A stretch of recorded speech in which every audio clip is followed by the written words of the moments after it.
Daniil Hunter got a huge contract extension. Derek Stingley broke the bank when he got his new deal. Should the Texans extend yet another defender in this busy offseason? The player in question, Jalen Pitre. Two things working for Jalen Pitre when it comes to a contract extension, two things working against Jalen Pitre when it comes to a contract extension. Let's start with one of the things that works for Jalen Pitre.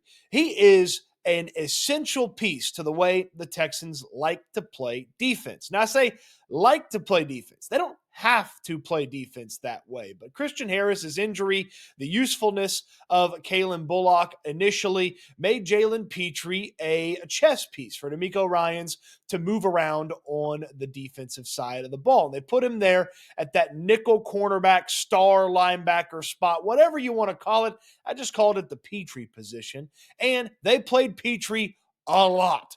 Pitre was a 100% snap guy for a couple of different games this year, and you could see how useful he was to the team when he wasn't available and how it adjusted things for the Texans. Initially, they had to put Jimmy Ward down there, and then without Jimmy Ward, due to his injury, they played a little bit more linebacker. They put Miles Bryant there, but it took away something that the Texans relied upon when it came to the way that they operated their defense and the way they organized their defense. And as you look down the depth chart, there's really not anybody that can do exactly what Jalen Pitre did last year that should be on the 53-man roster. Of course, Jimmy Ward, still on the team, can do what Jalen Pitre did last year, but I don't know that many of us expect Jimmy Ward to be hanging around the Houston Texans after the acquisition of C.J. Gardner-Johnson in the trade of Kenyon Green. So Pitre, there's not anybody to play his position.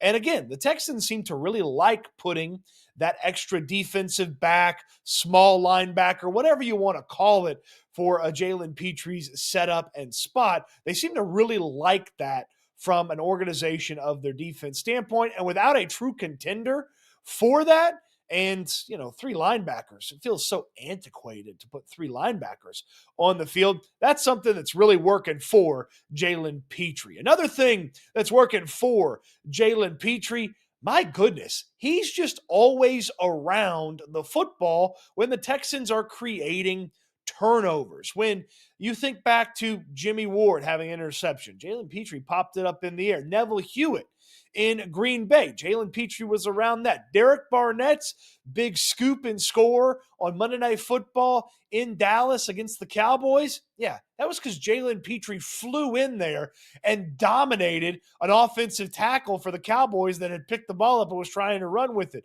That ball squirts out, boom, Derek Barnett, scoop and score. Pitre turned into a playmaker again this past season for the Texans. He was a playmaker his rookie year, but the second year for the Texans, it wasn't so good. Now, again, that was a traditional safety. He even got benched at one point by the Texans, but playing that role closer to the line of scrimmage, Pitre flourished. And it wasn't just the turnover-worthy plays. He was in there for big stops on run plays. He was darting in there for tackles for a loss. He was fighting through blockers to go out there and make a play behind the line of scrimmage. Man, he just flourished in that role and was always around the football making a play. He was a playmaker again at that position for the Houston Texans. That's a big positive for him. So, two big positives for Pitre in a contract negotiation.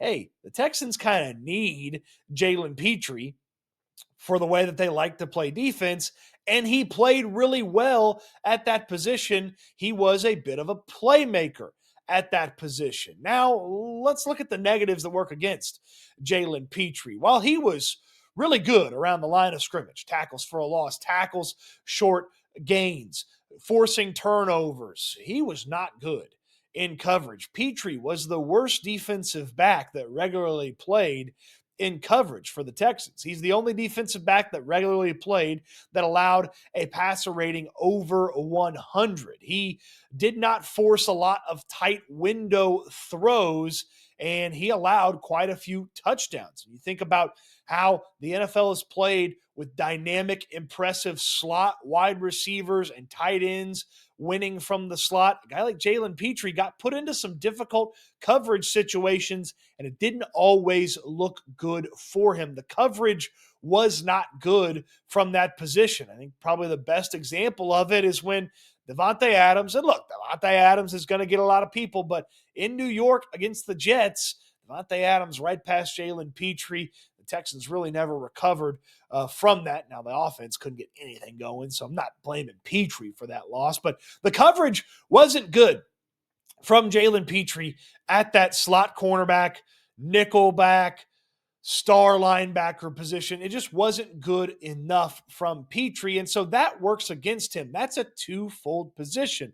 When you're down there near the line of scrimmage and they trust you to go out there and cover, you've got to cover better than Pitre did in 2024 if you're thinking long term about that position and if the Texans should invest in that position. The other thing that works against Jalen Pitre, he's done it once. Okay. He looked really good as a rookie safety, and then he didn't look very good in the second season. He looked really good as that Pitre position player, that star linebacker, nickel cornerback, whatever you want to say. Can he do it again? There's no reason to extend Jalen Pitre now unless you're getting some sort of massive steal of a deal. But I can't think that the Texans are going to be getting that. And while he's super useful because he's currently the only guy that I feel like the Texans trust to do that on the roster right now, let's see if he can do it. Again, let's see if he can stay healthy doing it. Remember, he had a torn pectoral muscle that ended his season along the lines of probably because of the wear and tear and physicality of the position. Can Pitre replicate that again in 2025? And if so, the Texans would be happy to pay him as an essential and key part to their defense. But as it stands right now, he's got 1 year of success, and really it's 12 games of success. And that success is primarily, 55, 60% of that success, it's all coming from the line of scrimmage stuff, the tackles for a loss, the being around on the turnovers. It's not coming from his success in coverage, in the coverage aspect of that position. So the positives, not many people on the roster. In fact, nobody can do what Pitre does right now. And he was really good at one aspect of that position when he was asked to do it, but the other aspect wasn't that good. And let's get a little proof of concept here before Jalen Pitre is locked in to that position.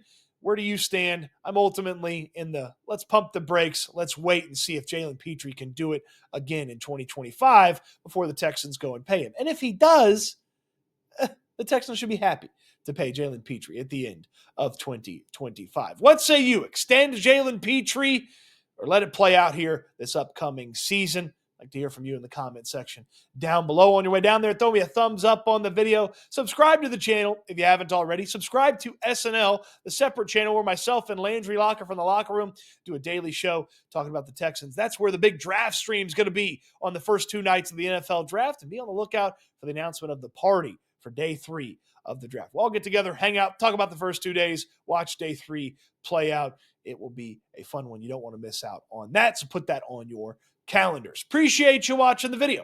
I hope you enjoyed it, and I can't wait till we talk Texans again soon.